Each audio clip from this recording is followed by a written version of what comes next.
Fahmi, saya dari Bangi. So untuk Sonotron ni saya dah buat untuk anak saya yang sulung dan yang kedua ni.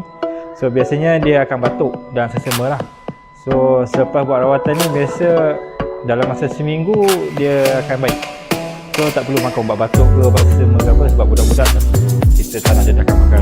Dengan rawatan Sonotron ni bagi apa yang positif lah kepada kesihatan orang lah. Maknanya kita tak dedah kimia. So alhamdulillah dua orang ni sihat seperti biasa. So saya sarankan lah kepada ibu bapa yang ada anak-anak kecil yang ada batuk sesama tu, bolehlah bawa untuk cuba rawatan ni, yang di mana kita cuba kaedah alternatif selain daripada menggunakan ubat lah.